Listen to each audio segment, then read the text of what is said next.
Timothy Stanfield on Testimony TV here at the Museum of the Bible. We got something very exciting and new technology definitely need to check out. My name's David VATHER. I'm the developer and producer of this attraction. It all started about 7 years ago when Cary Summers, the president of the museum, came to Vienna. He visited our first flying theater, and on his third visit he said, one day we'll be doing a project together.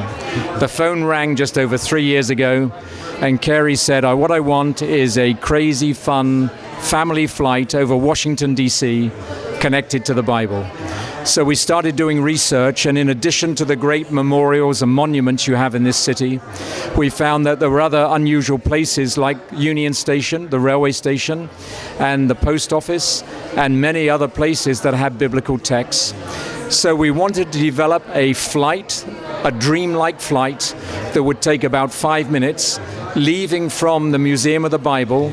The view we wanted to focus on initially was the Capitol building, and then 5 minutes later we would return through the great bronze doors to this museum.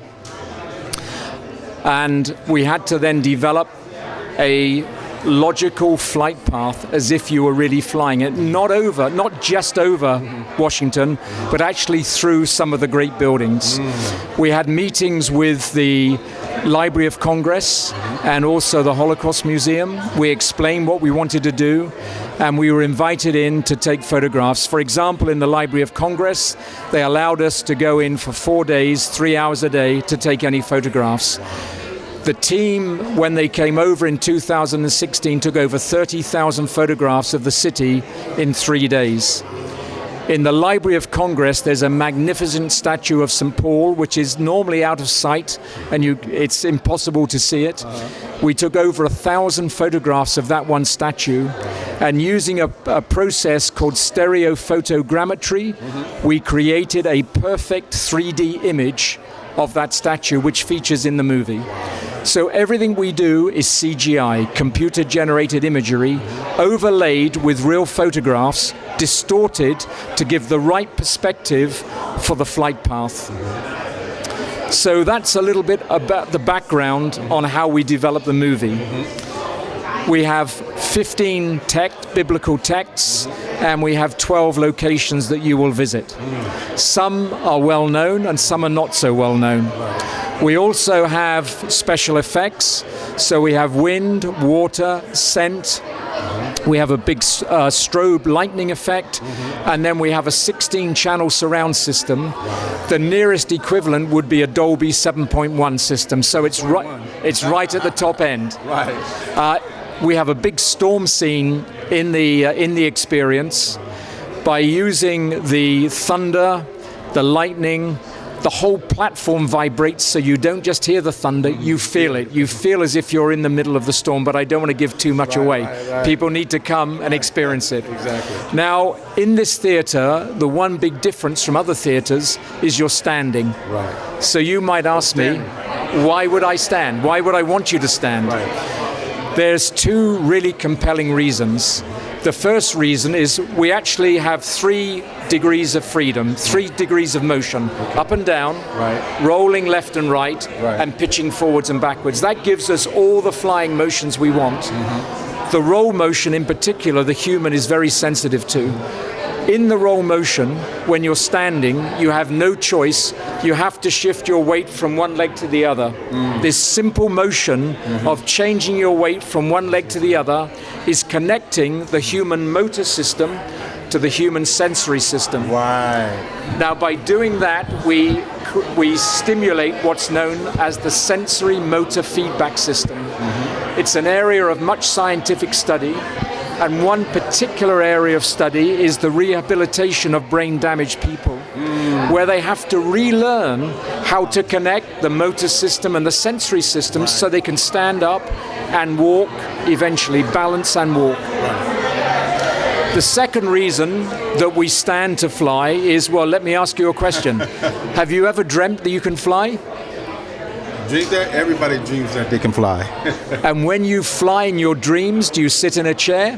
Actually, I had a dream 2 days ago of me flying freely. So like a Interesting. bird or like Superman. Like a bird and Superman. So if I'm developing an attraction where I want you to feel you're flying, why would I put you in a seat? Exactly. So you actually stand. Now, when you get on the platform is horizontal, and you stand vertically.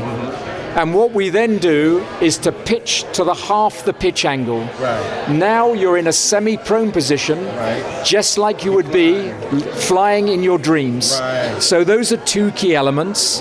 The third element is there are no hard cuts in the movie. So we don't cut from one scene to the next. It's completely seamless. Wow. We fly into clouds, we use tricks. Really? The escape that we use from the Capitol building is truly awesome. Right. But I'm not going to tell you what it is. You have to come and experience it. Right. And that really gives a background as to how we developed it and the ride system itself.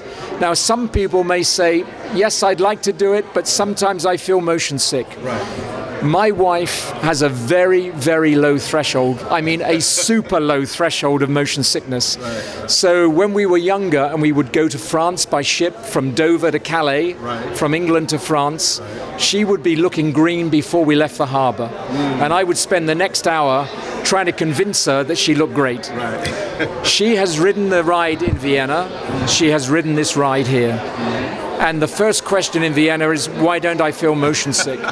And the reason is we take such great care in synchronizing the motion with the visuals. Right. This is absolutely key. Interestingly enough, 2 weeks ago, she rode it again when we were testing and there was no motion. Wow. She felt nauseous immediately because there was a mismatch between her motion stimulation and the movie. Wow. So those things are very important. Very important to know. Wow. Amen. So that gives you a great overview of this experience. So we have, as I mentioned earlier, 12 biblical texts and 12 great locations in the Washington area. Come and fly it. It's called Washington Revelations. And you heard it first on Testimony TV. And when did you come up with this?